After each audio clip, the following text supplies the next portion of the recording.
we are here again going over the Gygax 75 challenge week by week. Last week we talked about kind of what it is, general overview, answered some of the questions that are most common according to Ray Otis himself, and today we are going to be going over week 1 and kind of what that entails.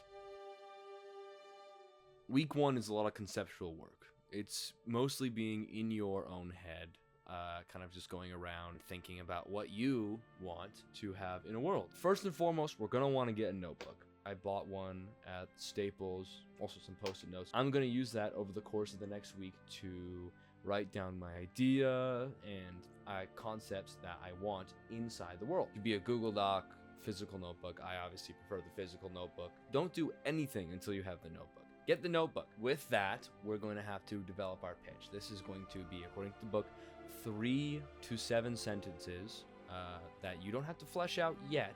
Later in the process, we will flesh out, but just bullet points for descriptions. The world is flat and surrounded by an ice wall. Good enough. Boom. Gods are silent. Boom. Good enough. Let's move on.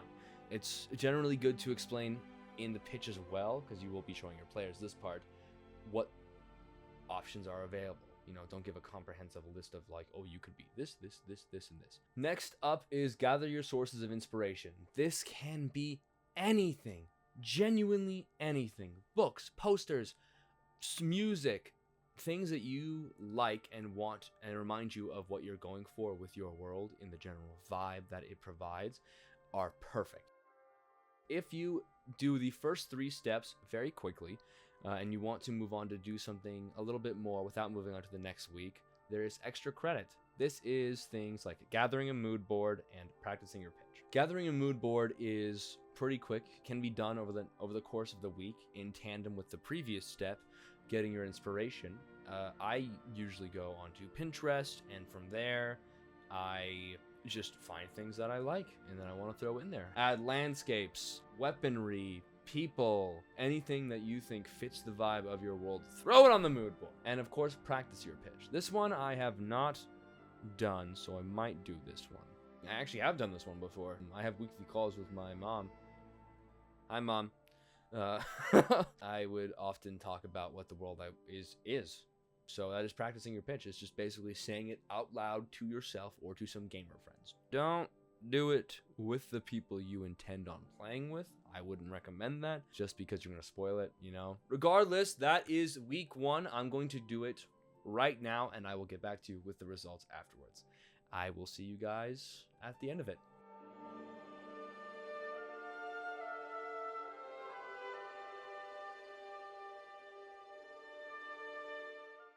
Okay, we're back. We have done quite a bit after doing some skulking and head scratching and head banging. It's done. So we are going to take a look into my notebook and see what we have.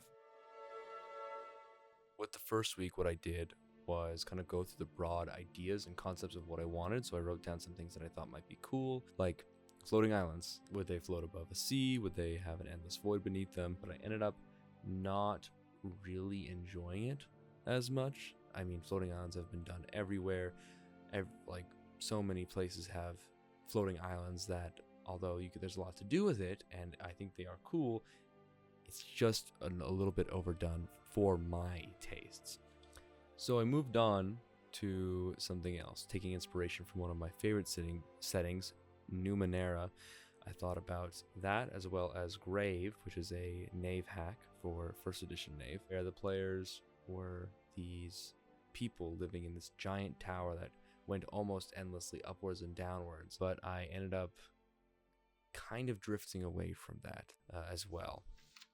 However, this one I moved on. I had it narrowed down to 2 ideas that I kind of already had. I already had a mood board for a Numenera campaign that I ended up just taking for myself. As I continued on with doing that, I really got to start jotting down some of the pitches of it. Like, the sun is hot, the air is humid, and in the red sands you cannot die. It's going to be a science fantasy sort of campaign world. Some of the pitches included the PCs are human and can die many times. Monsters of all kinds roam the land, from basilisks to robots, which I thought would be nice because I have a monster book called The Monster Overhaul, and I really want to use it. Really want to use it. So, technology and biology mesh in improving and corrupting in equal measure. Everything is scavenged or made from scavenged materials. It's very similar to Numenera. That's where I got a lot of that inspiration from. As well as tech and magic are one and the same. As PCs learn new spells, which can manifest as attachments, like a cannon or something like that, they effectively become more machine as well. Is this to say technology is magic? No, but magic is technology. That's the vibe I was sort of going for with my pitch. Inspiration I wrote down as Numenera for the art direction, general vibe of how weird it is.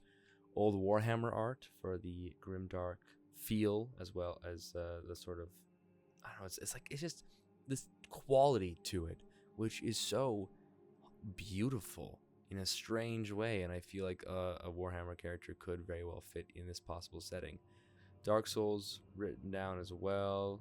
I kind of got the idea of a not a dying world, but a decaying one, like a moldy one from Dark Souls and Elden Ring.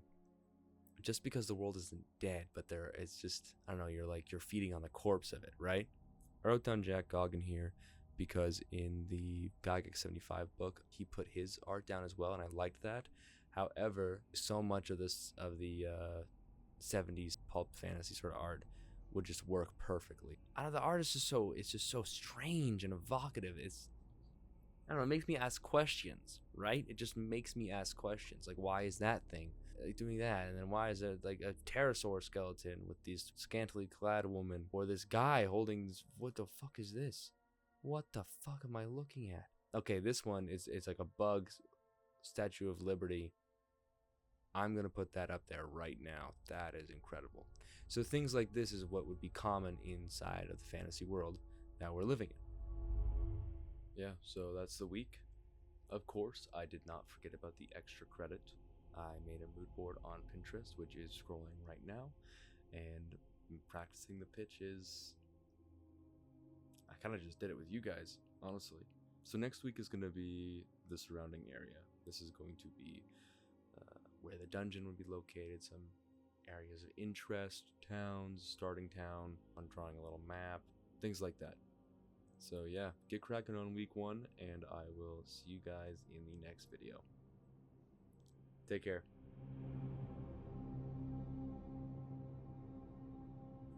It's 1:46. That was 12:46. Fucking running. Jesus Christ. Good Lord above. Okay. Need to go to sleep.